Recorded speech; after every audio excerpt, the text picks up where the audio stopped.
नमस्कार, मैं हूं रंजीत कुमार और टाइम्स नाउ नवभारत पर शुरू हो गया है लाइव वोटिंग का इकलौता शो देश का मूड मीटर। तो अपने मोबाइल से जो सामने दिख रहा क्यूआर कोड है उसको स्कैन करना शुरू करिए। स्कैन करते ही आपके सामने सवालों की एक लिस्ट खुलेगी, उसे फटाफट भर दीजिए और लाइव जवाब सबमिट कर दीजिए। और हाँ, आखिर में अपनी डिटेल जरूर भरिएगा, क्योंकि उसी के आधार पर हम हर रोज चुनते हैं 4 लकी वोटर।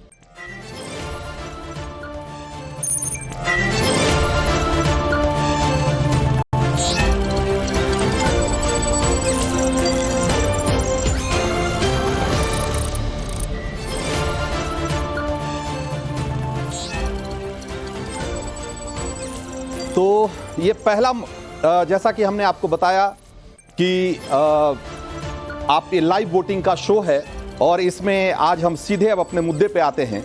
और आज का जो मुद्दा है वो ये है कि आपने देखा होगा कि पिछले दिनों किस तरीके से अखिलेश यादव मुख्तार अंसारी के घर पहुंचे और मुख्तार अंसारी के घर पहुंचकर उन्होंने जो कहा वो हम आपको बाद में सुनवाएंगे। लेकिन सबसे पहले जानना जरूरी है कि ये वही अखिलेश यादव हैं जिन्हें पिछले 2.5 महीने से राम मंदिर जाने का रास्ता नहीं मिला है। यूपी में रामलला की प्राण प्रतिष्ठा को लगभग 2.5 महीने हो गए हैं, मगर अखिलेश यादव को अब तक अयोध्या जाने का वक्त नहीं मिला। लेकिन वही अखिलेश यादव 28 मार्च को माफिया मुख्तार की मौत के बाद से लगातार अखिलेश उनकी पार्टी जो है वो सियासी क्रंदन कर रही है। नेताओं से माफिया से हमदर्दी जो जताने की है वो होड़ लगी हुई है। सबसे पहले स्वामी प्रसाद मौर्य गाजीपुर के फाटक पहुंचे, वहां खुद को जाकर मुस्लिमों का सबसे बड़ा नेता कहने वाले जो असदुद्दीन ओवैसी है, फिर वो पहुंचते हैं, परिवार से मिलते हैं। इतना सब देखने के बाद अखिलेश यादव को लगा कि मुस्लिम वोट को हथियाने की होड़ में वो कहीं पिछड़ से रहे हैं। और इसी होड़ में सबसे पहले तो उन्होंने अपने भतीजे धर्मेंद्र यादव को वहां भेजा और फिर उनको लगा कि शायद इससे भी बात नहीं बनेगी, तो वो खुद जा पहुंचे। वो वहां गए, परिवार से मिले और जब वहां से निकल रहे थे तो जहर वाली थ्योरी को भी साथ में हवा देते चले गए। मुख्तार की शान में जो कसीदे गढ़े वो तो खैर अलग से, क्या कसीदे गढ़े वो भी हम आपको सुनवाएंगे। लेकिन माफिया को मिट्टी में मिलाने का वादा करने वाले योगी आदित्यनाथ कह रहे हैं कि जो सुरक्षा के लिए खतरा बनेगा उसका तो राम नाम सत्य होना तय है। जरा दोनों नेताओं को सुनिए, उसके बाद कार्यक्रम को आगे बढ़ाते हैं। जनता में रहे, जनता की सेवा की, उसी का परिणाम ये था कि इतनी बार वो विधायक चुने गए।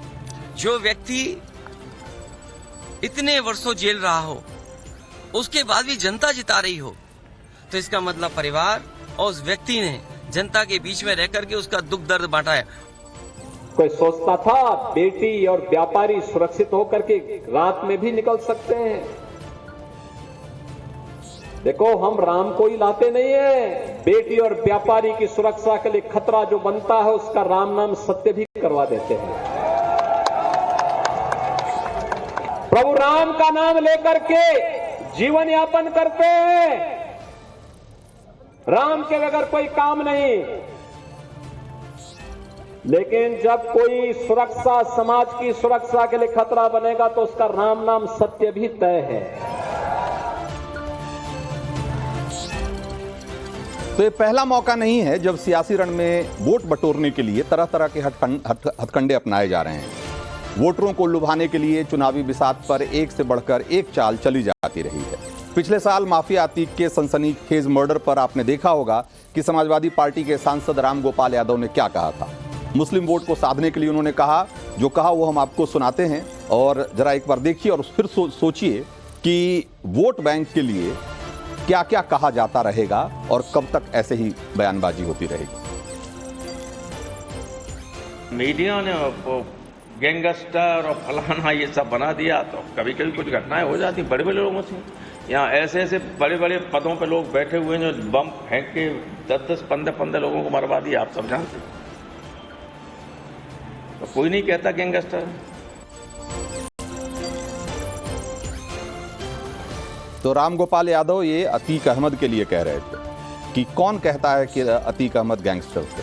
अब आप सोचिए, इसी से अंदाजा लगाइए कि वोट बैंक के लिए किस तरह की सियासत हो रही है।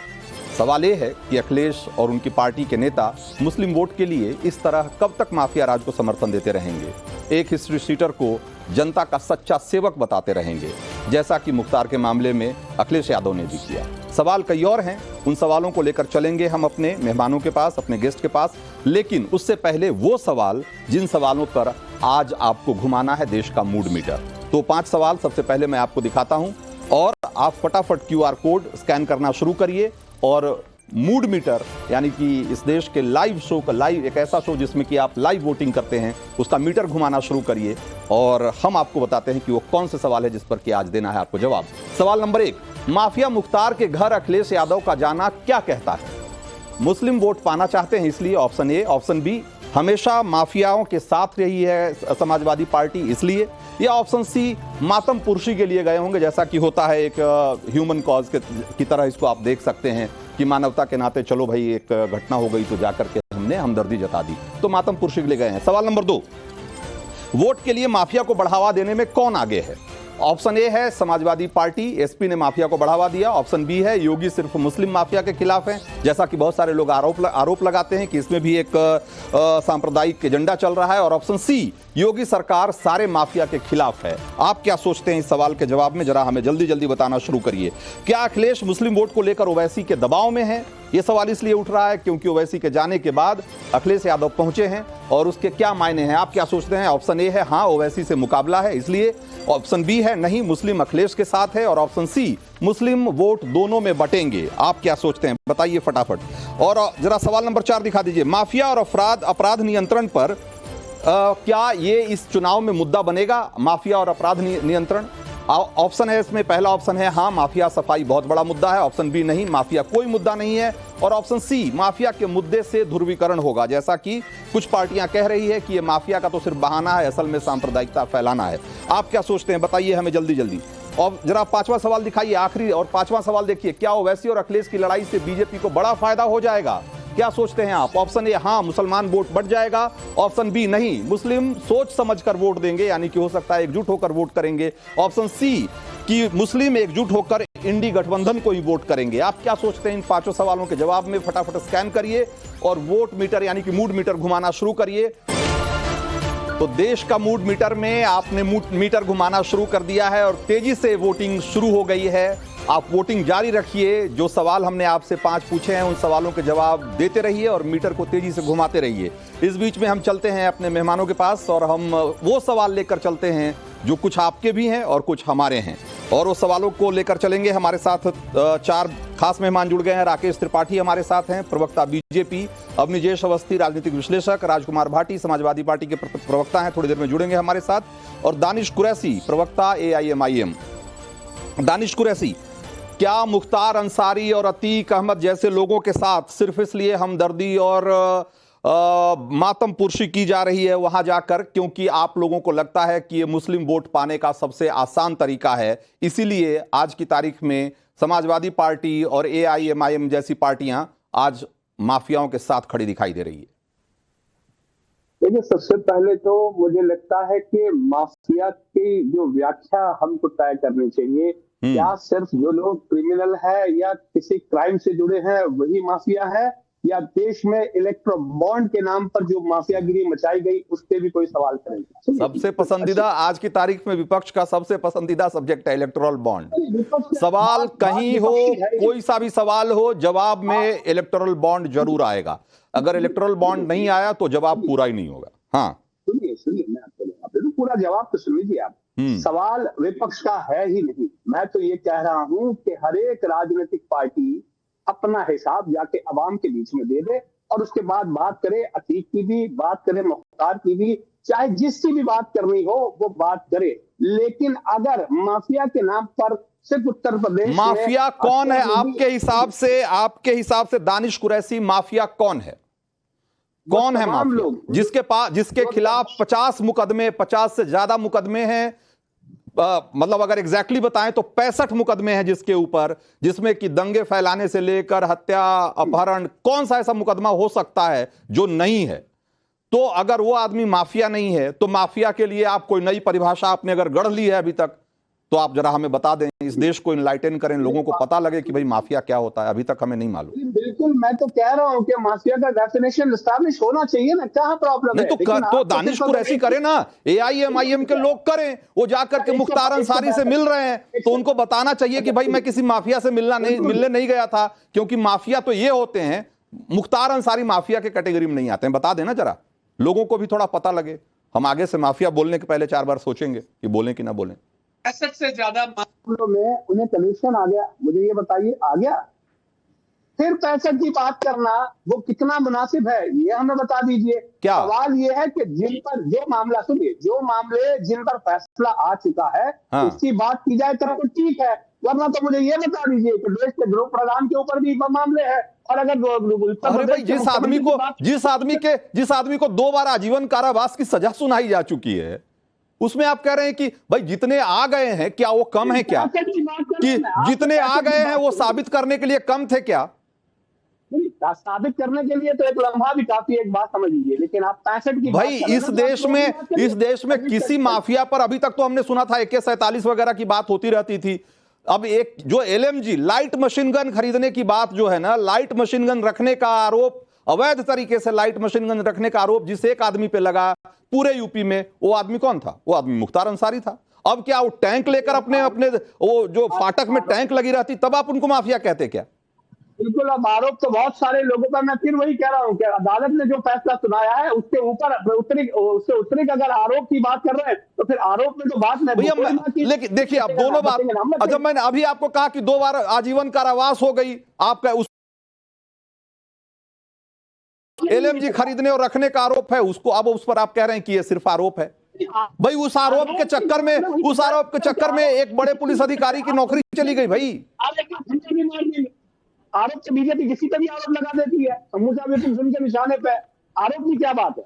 मैं माफिया, देखिए माफिया का जो हमने सवाल, आपने कहा माफिया की, हमने तो माफिया की बात ही नहीं की थी, मैंने तो मुस्लिम वोट की बात की थी, लेकिन आप उसको माफिया पर ले गए। फिर आपने कहा कि माफिया की परिभाषा बदलनी चाहिए, तो वो भी नई परिभाषा आप बता नहीं रहे मुझे। नई परिभाषा बता देते तो अगली बार से मैं भी थोड़ा पढ़ लिख के आता, वो भी आप नहीं करेंगे। तो अब जो है, अब इसी हमारा सवाल तो यह है कि क्या मुस्लिम वोट के लिए आप इसी तरीके से माफिया राज, गुंडा राज को बढ़ावा देते रहेंगे सिर्फ इसलिए क्योंकि मुख्तार अंसारी मुसलमान था? तो मैं ये कह रहा हूं कि देश के प्रधानमंत्री इलेक्शन कमीशन को चिट्ठी लिखे कि भाई किसी के ऊपर भी पाबंदी है, उसको चुनाव लड़ने की इजाजत नहीं दी जाएगी। हाँ। आरोप भी है तो नहीं लड़ने दिया जाएगा, तो कह दीजिए, तो तमाम मामला खत्म हो जाएगा, फिर सारा झगड़ा खत्म।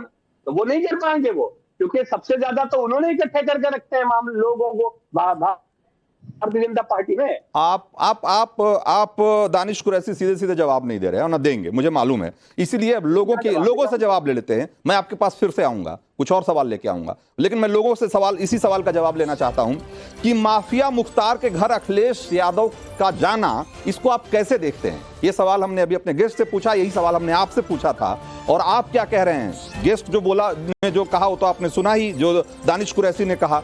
अब जरा लोगों की सुन लेते हैं, लोग क्या कह रहे हैं। मुस्लिम वोट पाना चाहते हैं, इसलिए अखिलेश यादव और मुख्तार अंसारी के घर पहुंचे हैं, ऐसा मानने वाले लोग करीब 72% हैं, और 27.5% लोग ऐसा मानते हैं कि हमेशा माफिया का साथ दिया तो आज क्या करेंगे। भाई माफिया का साथ पहले भी देते रहे हैं, अब भी दे रहे हैं। और 0% के आसपास 0.7% लोग मानते हैं कि सिर्फ मातम पुरुषी के लिए गए होंगे, जैसा कि दिखाने की कोशिश की जा रही है। तो आप ये समझिए कि करीब 100% लोग मानते हैं कि या तो मुस्लिम वोट के लिए जा रहे हैं, या चूंकि माफियाओं के साथ इनके पुराने संबंध हैं इसलिए जा रहे हैं अखिलेश यादव मुख्तार अंसारी के घर। राजकुमार भाटी, लोगों की राय और ये सवाल क्या कहेंगे आप? नहीं, जो आपकी राय और लोगों की राय ठीक है, हमें क्या कहना। नहीं आपकी तो अगर तो ये हम मान लेना कि माफिया एक सर्वे अपने चैनल पे ये करो। हाँ, एक सवाल पूछो कि क्या मीडिया निष्पक्ष है या मीडिया सरकार की चमचागिरी करता है, फिर देखेंगे किस परसेंट में जवाब, आपके पास भी सर्वे एजेंसियां करा के ले आइए ना, कौन रोक रहा है? नहीं, आप करो नहीं सर्वे अपने चैनल पे भाई। नहीं, हम तो जब आप जनता का मूड भापने के लिए बैठे हैं, हम अपने लिए सर्वे क्यों करें? आपके पास अगर कोई सर्वे है तो बता दीजिए। 10% लोग भी ये कह दें कि मीडिया निष्पक्ष है, तो फिर मैं आपकी राय मानूंगा, आप आपका भाई आप सर्वे हमारे मानूंगा। पक्ष की बात कर रहे हैं, मीडिया को कोई निष्पक्ष हमारी मानने को तैयार नहीं है, निष्पक्षता पे आप तो मीडिया सवाल उठा रहे हैं। मैं आपसे पूछ रहा हूं आप किस पक्ष में, मुझसे आप क्या पूछ माफिया रहे हैं? के साथ हैं, आप माफिया के साथ हैं या लोगों के साथ हैं? हम आप इसका किसी माफिया के जवाब नहीं साथ देंगे? नहीं, सुनिए। इसका जवाब आप नहीं देंगे? आप अरे मेरे क्यों ऊपर- नहीं देंगे यार, जवाब तो सुनो, क्यों नहीं देंगे? हाँ तो दीजिए ना, खुद ही जवाब दिए जा रहे हो। दीजिए। हम किसी माफिया के साथ नहीं है, किसी अपराधी के साथ नहीं है, हम भारत के कानून के साथ हैं। तो मुख्तार अंसारी के घर क्यों गए आप? मुख्तार अंसारी की भी मौत। हाँ। ये आप सवाल पूछे, डिबेट कर रहे हो या मुझसे झगड़ा कर रहे हो? नहीं पूछ, बताइए ना, जवाब दीजिए ना भाई। थोड़ा मर्यादा बना के रखो एंकर की। एंकर को सवाल पूछ के फिर जवाब सुनना चाहिए। ठीक है, ठीक। अगर आप इस तरह झगड़ेंगे तो ऐसा लगता है कि आप एक पक्ष बनकर लड़ाई कर रहे हैं। नहीं आप बताइए, पक्ष मत बनो बताइए। कृपया। नहीं हम तो भाई सवाल मीडिया पूछेंगे का हम। पक्ष नहीं बनना चाहिए। हाँ ठीक है। देखिए, मृत्यु के बाद रावण की भी जब मृत्यु हुई थी तो लक्ष्मण को भेजा था श्री राम जी ने कि उन्हें आदर के साथ उन्हें प्रणाम करो, जाओ। मृत्यु के बाद ना कोई माफिया बचता ना गुंडा बचता, पहली बात। जब जिस व्यक्ति की मृत्यु हुई है, चाहे वो कोई भी भारत का नागरिक, अगर संदिग्ध परिस्थिति में मृत्यु हुई है तो उसको न्याय मिलना चाहिए, उसकी जांच होनी चाहिए। अगर इसमें कोई दोषी है तो उस खिलाफ कार्रवाई होनी चाहिए, ताकि भारत के नागरिकों का विश्वास भारत के कानून पे बना रहे, भारत के संविधान पे बना रहे। और अगर आप चुन चुन के भारतीय जनता पार्टी जो कर रही है कि जिनके चेहरे इन्हें पसंद नहीं है उनको तरीके से रास्ते से हटाया जा रहा है। हाँ। किसी की गाड़ी पलटी जा रही है, किसी को जहर दिया जा रहा है, किसी को फर्जी मुठभेड़ में मारा जा रहा है, किसी के पैर में गोली मारी जा रही है, किसी के सिर में गोली मारी जा रही है, तो फिर उस भारत के संविधान और मुख्तार अंसारी को भी जहर देकर मार दिया गया। मुझे तो नहीं पता, तो लेकिन जांच होगी तो रिपोर्ट आ जाएगी। तो नहीं भाई, आप यही जाकर अभी सुनिए ना, आपके नेता क्या कह रहे हैं वहां जाकर? वहां भाई आपके हिसाब से कोई आदमी मर गया तो भले माफिया था, वो संत हो जाएगा, इसलिए क्योंकि वो मर गया। मेरे नेता अब उसको संत कहो क्यों? अगर ऐसा नहीं है तो क्या कह रहे हैं अखिलेश यादव? कह रहे हैं कि जो व्यक्ति इतने वर्षों जेल में रहा उसके बाद भी जनता जिता रही हो, इसका मतलब परिवार और उस व्यक्ति ने जनता के बीच रहकर उसका दुख दर्द बांटा था। मसीहा कह रहे हैं आप उसको, आप माफिया को मसीहा कह रहे हैं और आप कह रहे हैं कि जी नहीं। रंजीत कुमार जी सुनिए, हाँ, मुख्तार अंसारी का बेटा जिस पार्टी से विधायक है वो पार्टी एनडीए में भारतीय जनता पार्टी के साथ साझीदार है सरकार में। उनसे भी पूछ लेंगे सर, तो ऐसी क्या बात है? उनसे हमारी कौन सी दोस्ती है? उनसे भी पूछ लेंगे। अभी आप जवाब तो सुनो। योगी आदित्यनाथ के कैबिनेट मिनिस्टर ऑन रिकॉर्ड कह रहे हैं, ऑन कैमरा मीडिया को कह रहे हैं कि मुख्तार अंसारी गरीबों का मसीहा था। हमने तो केवल इतना कहा, हमारे नेता ने तो, कि उनके परिवार ने संदेह जाहिर किया है, इसकी जांच होनी चाहिए किसी जज की देखरेख में। हाँ। क्या गलत कह रहे हैं? हम तो भारत के संविधान के अनुसार मांग कर रहे हैं। हाँ। हम तो कोई गैर संवैधानिक बात कर नहीं रहे, हम तो जांच की मांग कर। इनके कैबिनेट मिनिस्टर कह रहे हैं कि वो गरीबों का मसीहा था। गरीबों का सवाल मुझे तो मालूम था कि आपकी पार्टी के नेता कह रहे हैं, आप उसको सेकंड करेंगे, लेकिन मैं आपकी देखिए, मैं आपका सवाल लेके जा रहा हूं उस तरफ, लेकिन मैं ये फैक्ट यहाँ कोट कर दूं कि जिस विधायक की आप बात कर रहे हैं ना, मुख्तार अंसारी के बेटे की, वो उसको बीजेपी ने टिकट नहीं दिया था। वो आपकी पार्टी में गठबंधन, आपकी पार्टी गठबंधन में का जवाब देने के लिए पार्टी गठबंधन में थी, तब चुनाव लड़ा और जीता। आपको सैलरी बीजेपी का बचाव करने के लिए मिलती है क्या? मैं फैक्ट बोल रहा हूं सर, अगर मैं गलत बोल रहा हूं तो बता दीजिए। राजकुमार भाटी गलत, अगर मैं गलत बोल रहा हूं तो बता दीजिए। अरे गलत या सही तो अलग बात है, बीजेपी में गलत आप क्यों कर रहे हैं? कमाल की बात है साहब, कमाल है। मैं अगर सच भी बोल रहा हूं तो मैं सच बोल रहा हूं तो पक्ष ले रहा हूं, अगर झूठ बोलूं तो फिर अच्छा आदमी हूं मैं। सच की गारंटी तो चुप रह जाऊं फिर। लेकिन आप बीजेपी का जवाब आप क्यों दे रहे हैं? राकेश त्रिपाठी बैठे तो हैं, मैं फैक्ट बता रहा हूं, क्योंकि आपने पार्टी की नौकरी क्यों खाने पे तुले हुए हो? राकेश त्रिपाठी बहुत तेज तर्रार प्रवक्ता है, इनकी नौकरी कौन खाएगा? बीजेपी वाले कहेंगे जब रंजीत कुमार है हमारी बात कहने के लिए, त्रिपाठी की क्या जरूरत है? त्रिपाठी जी की नौकरी कहीं नहीं जा रही, पक्की है। राकेश त्रिपाठी भाई ये कह रहे हैं कि देखिए, सामान्य तौर पर सवाल वही वाला सवाल है, मैं दोहरा नहीं रहा हूं। लेकिन हाँ, मैं जवाब दे रहा हूं। देखिए, सच ये है कि राजकुमार भाटी जी इतने उखड़े हुए क्यों हैं? क्योंकि ये सवाल बहुत चुभ रहा है। जनता की राय जब सामने आ गई ना, तो इन्होंने सर्वे पर सवाल खड़े करना शुरू कर दिया। कह रहे जनता का मूड आपको ही पता है, सर्वे करके देख लीजिए। जनता का मूड सबको पता है। 2014 में भी जनता का मूड देखा है, 2017 में भी जनता का मूड देखा है, 2019 में भी जनता का मूड देखा है, 2022 में भी जनता का मूड देखा है, उपचुनाव में देखा है, पंचायत चुनाव में देखा है, निकाय चुनाव में देखा है। कितनी बार जनता का मूड देखेंगे? और हमने अखिलेश यादव जी का भी मूड देखा है।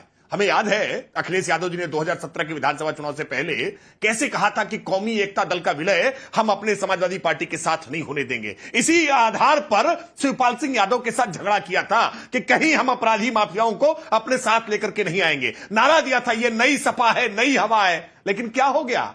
ये नारों की तो सारे दावों की पोल खुल गई, सरसांग दंडवत हो गए। आप बिना माफियाओं के कदम आगे नहीं बढ़ सकते, साइकिल का पैडल नहीं घूम सकता है, बिना माफियाओं के कदम चल नहीं सकते हैं। और मैं बहुत जिम्मेदारी से कह रहा हूं, मनोज दीक्षित समाजवादी पार्टी का नेता अखिलेश यादव की उपस्थिति में भारतीय जनता पार्टी के सांसद और प्रत्याशी सुब्रत पाठक के टुकड़े टुकड़े करने की बात करता है, और अखिलेश यादव मौन होकर के मुस्कुराहट देते हैं। ये अपराधियों को संरक्षण देना नहीं है, आपराधिक मानसिकता को संरक्षण देना नहीं है, तो और क्या है? सच यह है कि समाजवादी पार्टी के शासनकाल में उत्तर प्रदेश में 1 डिस्ट्रिक्ट 1 माफिया योजना चला करती थी, जिले बांट दिए थे। कप्तान और डीएम नहीं जिला चलाते थे, अपराधी चलाते थे कि कैसे वक्ती अहमद चलाएंगे, कैसे मुख्तार अंसारी चलाएंगे, कहां खान मुबारक चलाएगा, कहां सलीम सोहराब रुस्तम चलाएगा, कहां विजय मिश्रा चलाएंगे। अलग अलग जिलों को टेरिटरी बांधी थी। लेकिन उत्तर प्रदेश में योगी आदित्यनाथ जी के शासन आने के बाद से चाहे शराब माफिया हो, चाहे जमीन माफिया हो, चाहे नकल माफिया हो, चाहे चिन्हित माफिया हो। और ये दानिश कुरैशी पूछ रहे थे कि ये माफिया क्या होता है,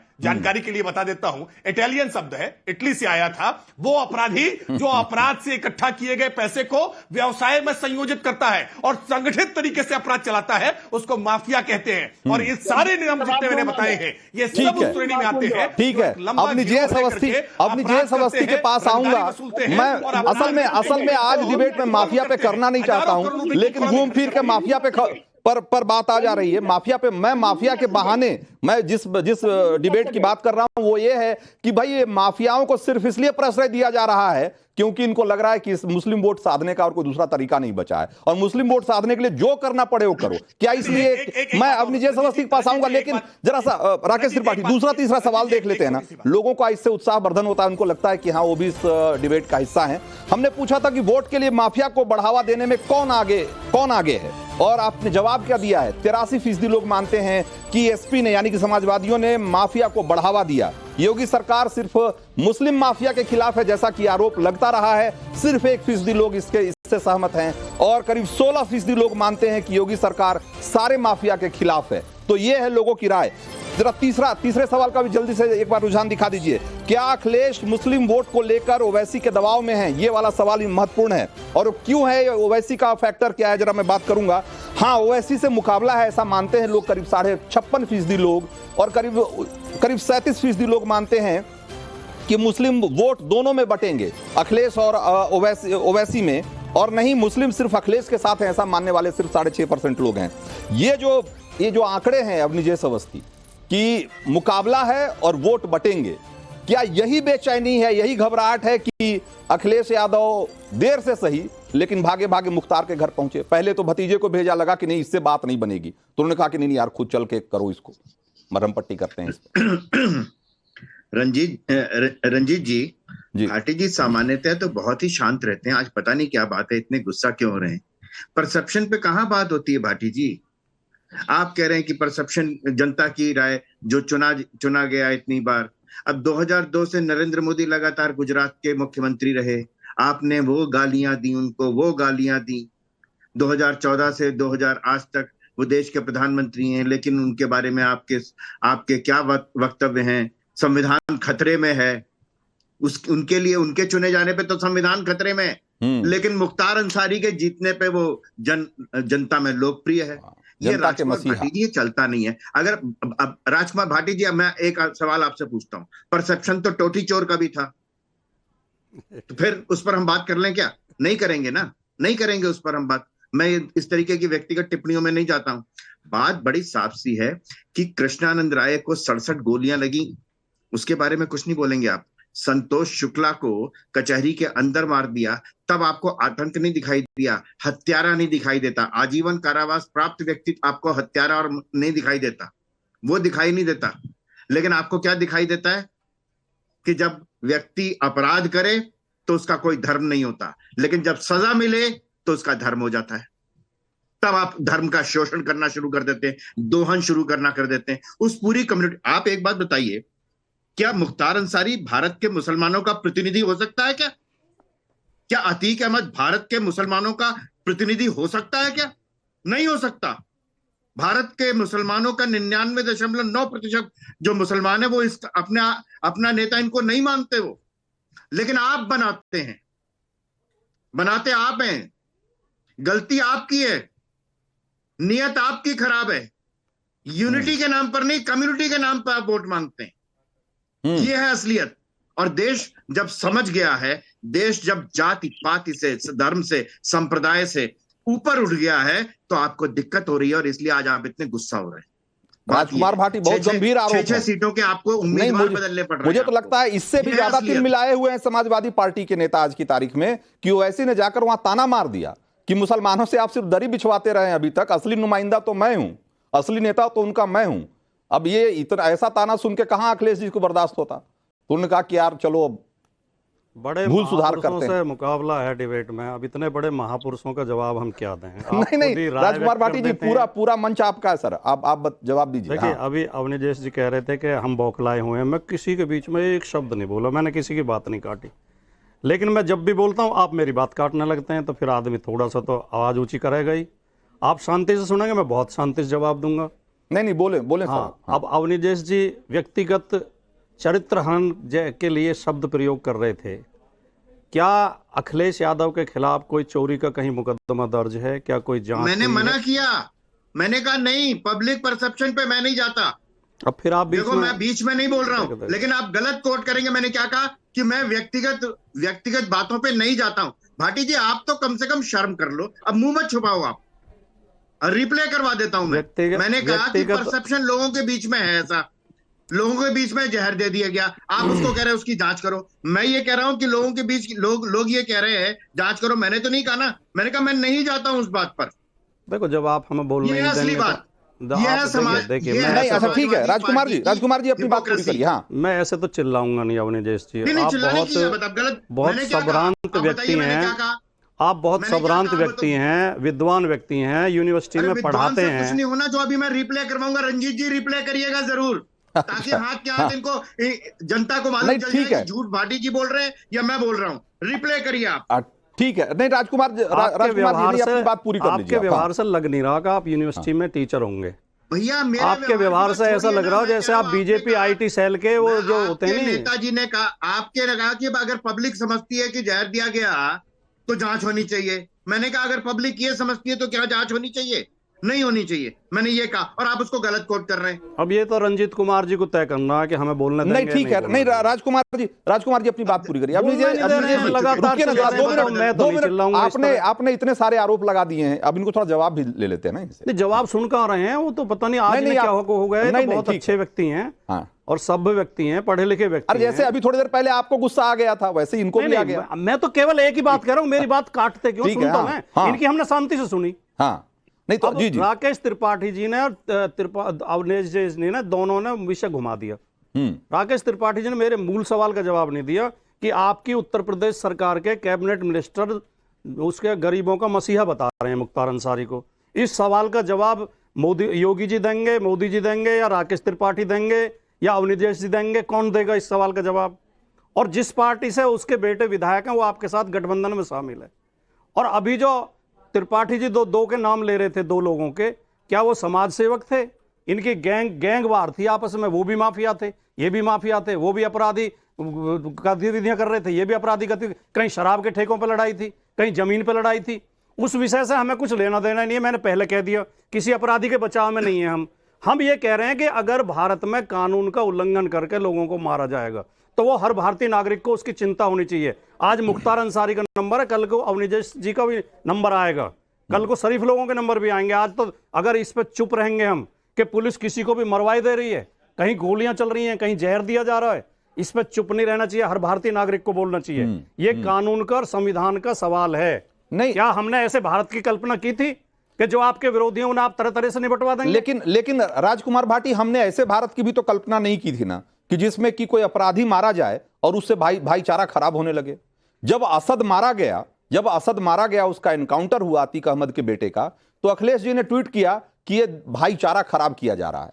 भाई कोई अपराधी मारा जाएगा तो भाईचारा खराब होने लगेगा? हम ऐसे हिंदुस्तान की कल्पना हमने की थी क्या? क्या भारत का कानून किसी को ये इजाजत देता है कि आप जिसे अपराधी माने उसे किसी भी तरह मार दें, या उसके लिए कानून पुलिस की में जो प्रक्रिया का पालन किया जाएगा? इनकाउंटर में मारे नहीं जाएंगे या क्या उसके लोग? लिए कानून की प्रक्रिया का पालन किया जाएगा? भाई इनकाउंटर में अगर कोई मारा जाता है, अगर कोई, तो आप उस पर सवाल खड़े करेंगे। उसमें भाईचारा वाली बात कहां से आ गई? इसके सख्त पहरे में 2 लोगों, राकेश त्रिपाठी, भाईचारा खराब हो जाता है किसी अपराधी का इनकाउंटर होता है तो? नहीं, मैं एक मेरा सवाल नहीं, मेरा सवाल है, क्या राजकुमार भाटी जी चाहते हैं कि पुलिसकर्मियों को जो बंदूक दी गई है, जो रिवॉल्वर पिस्तौल दी गई है, जो गोली दी गई है, वो क्या दिखावे के लिए दी गई है? क्या कोई पुलिसकर्मियों पर गोली चलाए तो पुलिसकर्मी क्या आरती और की थाली सजा करके फूल बरसाना प्रारंभ कर दें? अरे ये नहीं होगा योगी सरकार में। अगर अपराधी गोली चलाने का दुस्साहस करेंगे तो निश्चित तौर पर एनकाउंटर में मारे जाएंगे। पुलिस आत्मरक्षार्थ गोली चलाएगी और ऐसे अपराधियों को न्यूट्रलाइज करने के लिए प्रयास करेगी, और इस गोलीबारी में अब मारे जाते हैं तो इसकी मैजिस्ट्रियल इंक्वायरी भी होती है। कई बार तो न्यायिक जांच भी हुई है, सुप्रीम कोर्ट के जजेस की अध्यक्षता में भी जांच हुई है। विकास दुबे के मामले में हायतौबा मचाई थी ना, वो सैटेलाइट से देख करके अखिलेश यादव जी बता रहे थे कि सैटेलाइट से देख करके पता चल जा रहा है कि विकास दुबे की गाड़ी कैसे पलटी है। सुप्रीम कोर्ट की पूरी जांच हुई, जांच में तो कुछ नहीं निकला। जांच में तो माना गया कि भाई एक पूरा मामला एक एक्सीडेंट का था, लेकिन अखिलेश यादव जी दूरदृष्टा हैं, उनको संजय दृष्टि दिखाई पड़ती है, उनको पता चल जाता है कि किस घटना में क्या हुआ है। मैं सवाल पूछ रहा था, ये कौमी एकता दल के विलय के समय के अखिलेश जी और आज वाले अखिलेश जी, राजकुमार भाटी और दानिश कुरैशी से मैं तो ये पूछ रहा हूं कि जब भी कोई जुडिशियल, अगर आपको लगता है कि कोई ऐसा जब सब जुडिस केस है उसमें या अंडर कस्टडी कोई डेथ होती है, तो भाई पब्लिक नोटिस करके बाकायदा सबूत मांगा जा रहा है साहब। आपकी पार्टी, अगर आपको इतना ही शक है तो अगर आपके पास, दानिश कुरैशी की पार्टी के पास कोई सबूत है ले जा कर दे। कोई सबूत दिया क्या आपने? जांच की मांग की है कि सुप्रीम कोर्ट के सिटिंग जज की देखरेख में। सर वो मैंडेटरी है सर, कोई भी कस्टोडियल डेथ होगा उसमें होता ही होगा, और सुप्रीम कोर्ट से भले ना हो, मैंडेटरी मजिस्ट्रेटी जांच है, ले चले जाएंगे, इंटरनेशनल कोर्ट ले जाएंगे, वो एक अलग चीज है। मैंडेटरी मजिस्ट्रेटियल जांच है, मजिस्ट्रेट के मामले में सुप्रीम कोर्ट के जज की रूटीन होती है वो। जुडिशियल इंक्वायरी भी हो रही है सर, जुडिशियल इंक्वायरी भी हो रही है। जुडिशियल इंक्वायरी होगी तो जो दूध का दूध पानी का पानी हो जाएगा। तो हो रही है ना, हो रही है, लेकिन उसमें वो भाईचारा, मसीहा, लोगों का दुख दर्द बांटने वाला जब ये वाला सवाल आ जाता है तो लगता है कि कुछ और ही हो रहा है यहाँ। मसीहा कहा है योगी जी के कैबिनेट मिनिस्टर ने। आप उनसे एक बार भी सवाल नहीं पूछ रहे राकेश जी से, क्या उस मंत्री के खिलाफ कोई कार्रवाई कर रहे हैं, या उस मंत्री को नोटिस दिया है, या उससे जवाब मांग रहे हैं? मसीहा बताया है योगी जी के कैबिनेट मिनिस्टर ने। हाँ, राकेश त्रिपाठी, आपके मंत्री, मैं जवाब दे रहा हूं, आप क्यों परेशान हो रहे हैं? मैं जवाब दे रहा हूं। देखो, इन्होंने अब्बास अंसारी, जल्दी में समय बहुत कम है। हाँ, अब्बास अंसारी का सवाल उठाया। अब्बास अंसारी का वीडियो आपके देख रहे दर्शक कोई भी गूगल करके यूट्यूब पर सर्च कर लेंगे। अब्बास अंसारी का वीडियो बहुत वायरल था, जिसमें उन्होंने कहा था अखिलेश भैया से बात हो गई है और सरकार आने के बाद इन अधिकारियों का ट्रांसफर नहीं होगा, इनका हिसाब किताब सब जानते हैं कि अब्बास अंसारी किसका कैंडिडेट था, किसके कहने पर, किसके दम पर था। देखिए, इसलिए कौन से किसके संबंध किसके साथ कैसे हैं, किसका व्यवहार किसके साथ कैसे है, ये जनता है, सब जानती है। आपने अपराधियों को कैसे कहा है? अच्छी बहस चल रही है अभी आगे, इसमें अभी बहुत सारे सवाल थे जिसका जवाब लिया जाना बाकी था, फिर इस पर कभी चर्चा करेंगे। लेकिन अभी वक्त है उन 2 सवालों का जवाब लेने का जो हमने जनता से पूछा था, और उन 2 सवालों के जवाब में आप क्या कह रहे हैं जरा देखिए। माफिया और अपराध नियंत्रण क्या इस चुनाव में मुद्दा होगा, यह सवाल हमने पूछा था, और इसके जवाब में आपने कहा है, करीब 87% लोगों ने कहा है कि हाँ, माफिया सफाई बहुत बड़ा मुद्दा है। 5.5% लोग कह रहे हैं नहीं, माफिया का मुद्दा नहीं होगा और माफिया के मुद्दे से सिर्फ ध्रुवीकरण होगा, ऐसा कह रहे हैं करीब 7.5% लोग। 5वें सवाल का जवाब जल्दी से दिखा दीजिए। क्या ओवैसी और अखिलेश की लड़ाई से बीजेपी को फायदा होने वाला है? इस सवाल के जवाब में आप क्या कह रहे हैं? हाँ, मुसलमान वोट बढ़ जाएगा, ऐसा मानने वाले लोग करीब 69% हैं। 20% लोग मानते हैं कि नहीं, मुस्लिम इस बार सोच समझ के वोट करेंगे, और 10% लोग मानते हैं कि इंडी गठबंधन को एकजुट होकर मुस्लिम वोट करेगा, ऐसा मानने वाले लोगों की संख्या सिर्फ 10% है। तो ये है वो 5 सवाल जिस पर कि आपने बहुत बेबाकी से जवाब दिए हैं, बड़ी संख्या में आपने हमें वोट किया है, उसके लिए बहुत बहुत शुक्रिया। और अब वक्त है आज जो मूड मीटर के 4 लकी वोटर हैं उनका नाम अनाउंस करने का।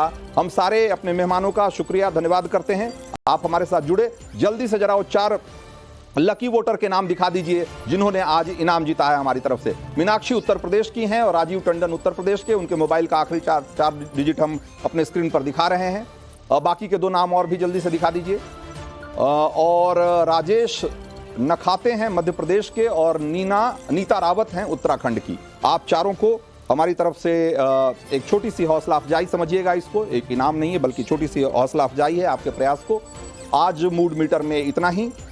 कल हम फिर हाजिर होंगे किसी और बड़ी खबर के साथ, जुड़ेंगे आपसे और हम लोग मिलकर घुमाएंगे देश का मूड मीटर। तब तक के लिए धन्यवाद।